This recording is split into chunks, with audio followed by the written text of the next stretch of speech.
Assalamualaikum warahmatullahi wabarakatuh. Sahabat yang beriman,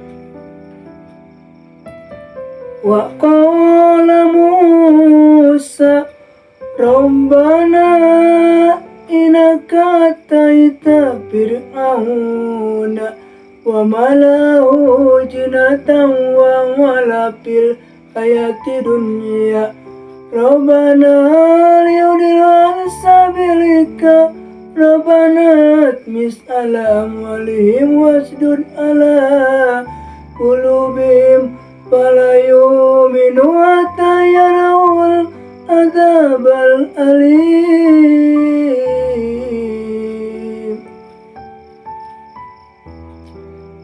Dan Musa berkata, Ya Allah, Engkau telah memberikan perhiasan dan harta kekayaan kepada Fir'aun dan para pemuka kaumnya dalam kehidupan dunia. Ya Allah, akibatnya mereka menyesatkan manusia dari jalan-Mu. Ya Allah, binasakan harta mereka dan kuncilah hati mereka sehingga mereka tidak beriman sampai melihat ajab pedih.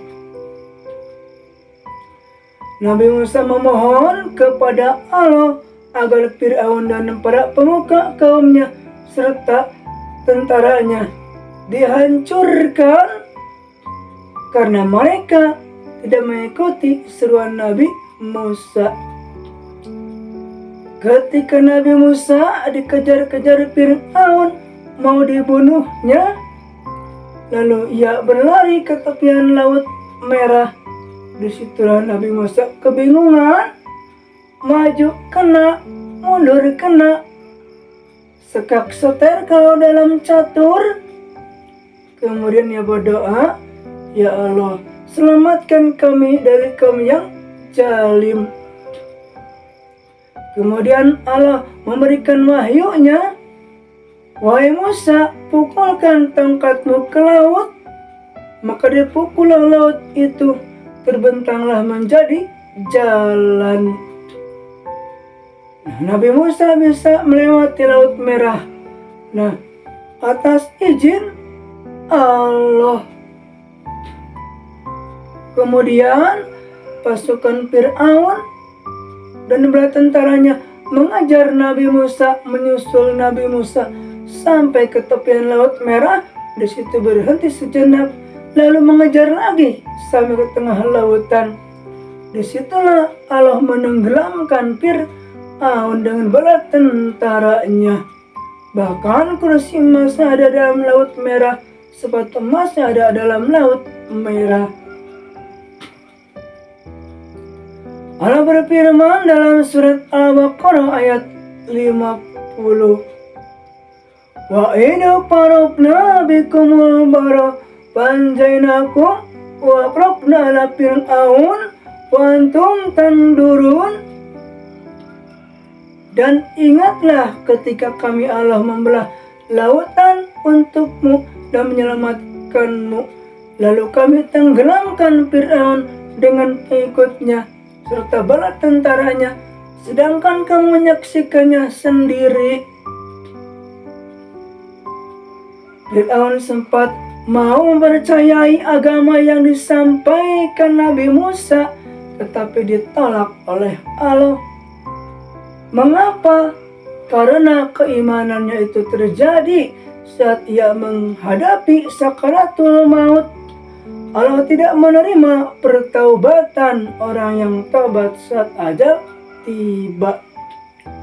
Sudah di sini baru mau beriman. Ini pengakuan Fir'aun yang terakhir kalinya. Kalau begitu, aku beriman kepada Tuhan yang Musa dan Harun. Dia memanggil nama Musa sebanyak 70 kali panggilan, tetapi Nabi Musa tidak menghiraukannya. Cuek, acuh tak acuh. Kemudian malaikat dengan gemesnya, gemes, aduh gemes, menyumpah hanya dengan pasir? Lep. Malaikat berkata, terlambat sudah kau datang padaku. Terlambat sudah Fir'aun bertobat pada Allah.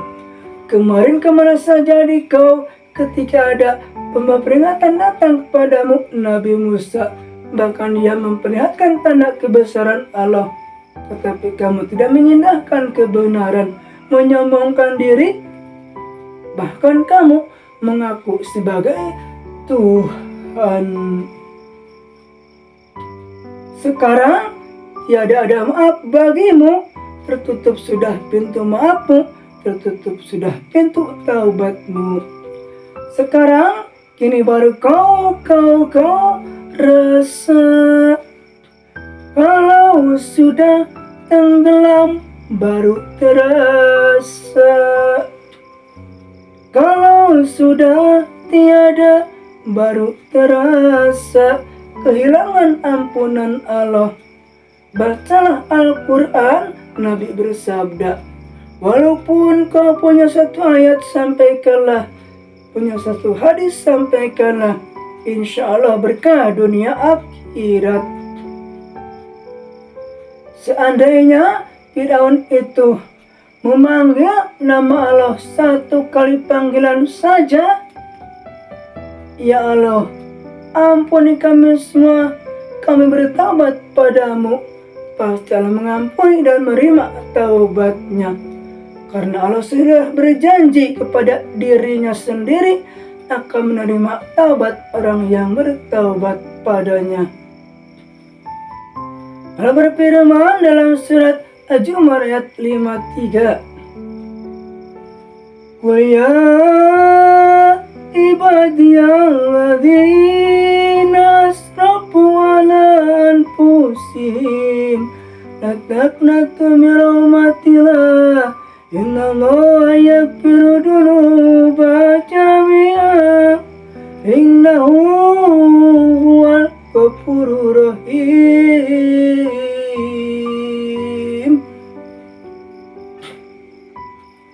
Wahai hamba-hambaku yang pernah terjerumus di lembah dosa ketika muda dulu.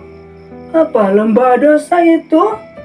Jurang kemaksiatan yang paling dalam, sedalam laut Atlantik, setinggi gunung Himalaya, seberat 7 lapis bumi, seberat 7 lapis langit. Wahai hamba-hambaku yang melampaui batas terhadap dirimu sendiri, janganlah kamu berputus asa di rahmat kami Allah. Sesungguhnya Allah mengampuni semua dosa-dosamu. Sungguh Allah Maha Pengampun, Maha Penyayang. Yang diselamatkan oleh Allah ialah tubuh kasarnya. Setelah Fir'aun tenggelam, kemudian mayatnya terdampar di pantai, lalu ditemukan orang-orang Mesir, kemudian dibalsam sehingga utuh sampai sekarang dan dapat dilihat di Museum Mesir. Itulah contoh terburuk tauladan bagi orang-orang kafir Mesir. Walikuli ummati ajalu fa'idha ajaluhum la yastahiruna satau wa la yastaqdimun. Setiap umat mempunyai ajal, batas waktu. Apabila ajalnya telah tiba, mereka tidak dapat meminta penundaan percepatan sesaat pun, tidak bisa mundur, tidak bisa maju.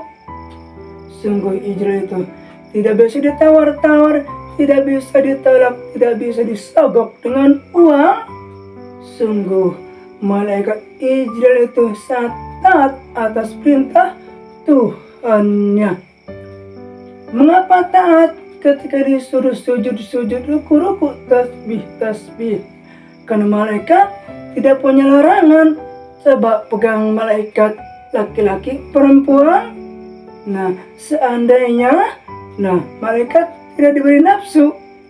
Seandainya malaikat diberi nafsu, apa yang terjadi? Parasit, tahu parasit? Parawan, randa, sikat terus. Andainya malaikat diberi nafsu, sungguh lemah tahu penciptaan makhluknya. Ya Allah, tangguhkan hidupku tahun depan. Aku ingin menebus semua dosa-dosaku di masa lalu yang hitam kelam itu. Ya Allah, matikan aku sekarang karena beban hidupku terasa berat. Aku ini lavender, tahu lavender, laki-laki penuh derita. Pagi makan, sore tiada. Allah akan mengujimu dengan sedikit kelaparan, kekurangan harta benda, kekurangan buah-buahan. Janganlah kamu meminta mati. Mati akan datang sendiri. Kita tinggal digiring, tempatnya di mana, waktunya di mana. Kita semuanya camat, tahu camat, calon-calon mati. Tinggal nunggu giliran, siapa tahu esok lusa Mangdung tiada di dunia lagi. Selamat tinggal dunia penuh kepalsuan, kita tidak akan bertemu sampai hari kiamat. Bila Israel datang memanggil, tubuhku terasa beku dan menggigil. Bila ajal datang menjelang, siapapun tidak bisa menghalang-halang. Itulah ajal. Dunia yang ku cintai, anak istri yang ku cintai, ibu papa yang ku hormati, tetanggaku yang baik hati, teman-temanku, fan-fanku, saudaraku seiman, semuanya ditinggalkan. Tinggallah ku sendiri. Di mana? Di alam kubur. Kita tidak punya teman, temanku amalku sendiri. Di hari kiamat juga kita tidak punya teman, temanku amalku sendiri, kecuali orang yang menyayangi karena keagungan Allah. Insya Allah mendapatkan payung rahmat Allah di hari kiamat berbentuk awan memayung. Itulah cerminan amal, tetapi bukan payung hitamnya ceis dahlia. Benteng tinggi, jeruji besi, gedung tohaga, bunker tohaga, kita sembunyi di situ menghindari kematian. Jika tiba waktunya, pasti nyawamu dicabut. Wahai para pemuda-pemudi, hati-hati kamu, jangan terperangkap dalam pelukan dosa. Kamu belum halal untuknya. Insaflah wahai manusia, jika dirimu bergelimang dusta dan dosa. Nah, orang yang pandai berdusta, nah sana dusta, sini dusta, kelak dalam kubur akan dirobek mulutnya oleh malaikat. Maka mulai sekarang jangan ada dusta di antara kita. Tinggalkan dusta, kedustaan, kemaksiatan, walaupun itu menyenangkan hatimu, karena senangnya akan hilang, tetapi dosanya tetap ada, terbawa sampai hari kiamat nanti. Orang-orang yang cerdas itu orang yang banyak mengingatkan kematian. Mati hidup kembali dari perhitungan terakhir. Makanya kalau beramal jangan hitung-hitung. Dunia bukan perhitungan, dunia tempat ladang amal.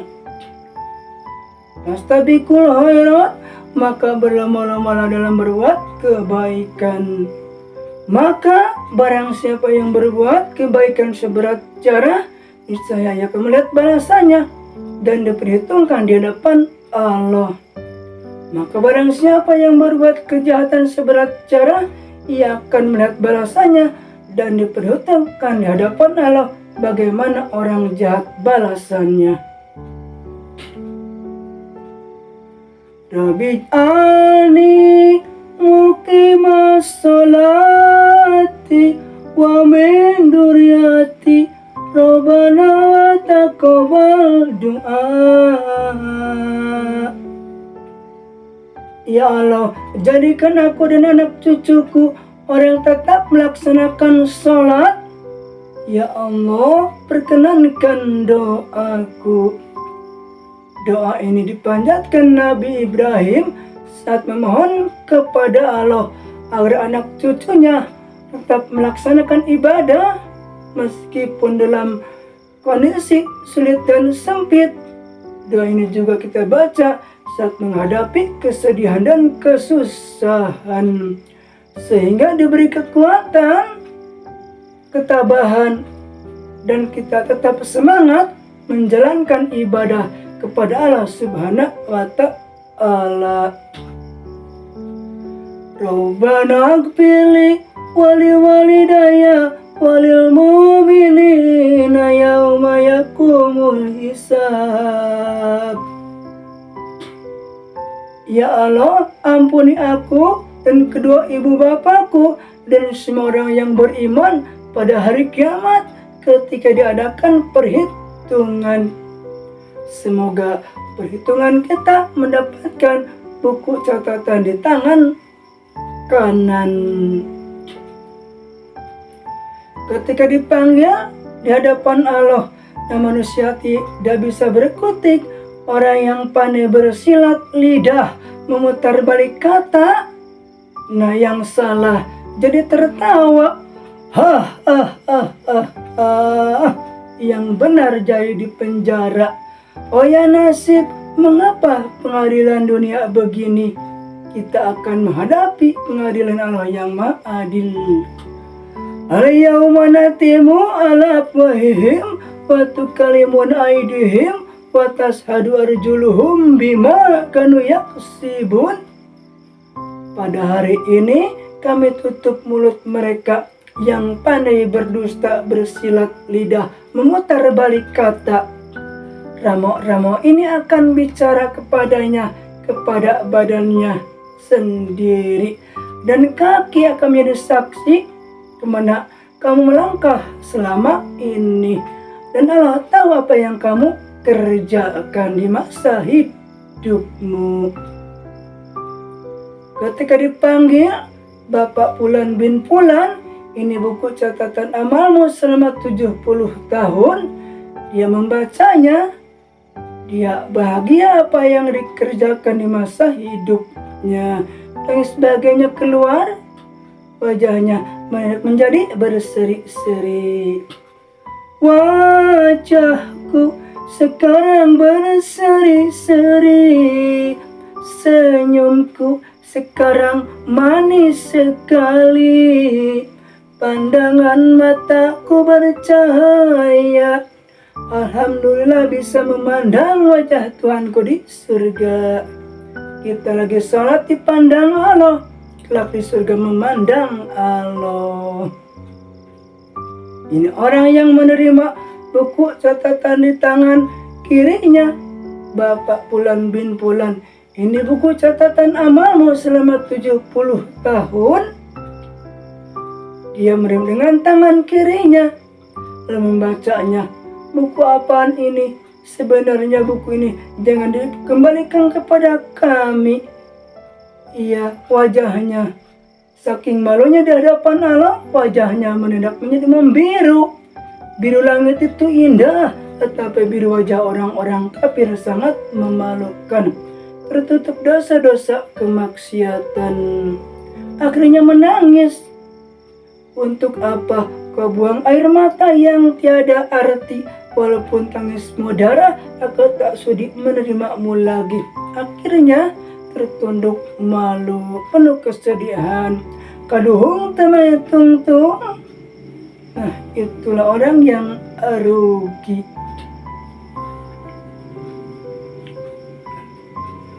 Waj'ali lisana sidqi fil akhirin waj'ali min warasati jannatin na'im. Ya Allah, jadikan aku buat tutur ini bagi orang-orang yang setelahku. Ya Allah, jadikan aku orang yang mewarisi surga yang penuh kenikmatan. Nabi Ibrahim memohon kepada Allah agar namanya dikenang oleh generasi kemudian dan kelak di hari kiamat mendapatkan surga yang dijanjikan Allah Subhanahu wa Ta'ala untuk orang yang bertakwa, orang yang benar dan baik perkataannya, yang selama hidupnya berpegang teguh pada kebenaran Al-Quran. Ketika meninggal dikenang namanya, selalu disebut namanya ada dalam salat. Allahumma sholli ala Sayyidina Ibrahim wa ala ali Sayyidina Ibrahim. Dan tentu perilaku kehidupannya menjadi contoh generasi kemudian. Sungguh pada diri Ibrahim itu ada suri tauladan yang baik bagimu. Selain itu, ia akan mendapatkan kebahagiaan yang hakiki, yaitu sebuah surga Firdaus kekal di dalamnya selama-lamanya. Allahumma sholli ala Sayyidina Muhammad wa ala ali Sayyidina Muhammad. Allah Subhanahu wa Ta'ala akan berfirman kepadanya nanti, kepada siapa? Kepada kita semua. Wahai hamba-hambaku, silakan buah-buahan surga makan dan mandilah di sungai Salsabil serta minum airnya di telaga Al-Kautsar punya Rasulullah. Engkau hambaku, Allah Tuhanmu, engkau ridho, Allah Maha ridho. Wahai jiwa yang tenang, kembalilah kepada Tuhanmu dengan hati yang ridho. Berkumpullah dengan orang-orang soleh, masuklah ke dalam surga. Udkhuluha bisalam aminin. Masuklah ke dalam surga dengan tentram dan aman. Amin ya Allah ya Rabbal alamin. Assalamualaikum warahmatullahi wabarakatuh.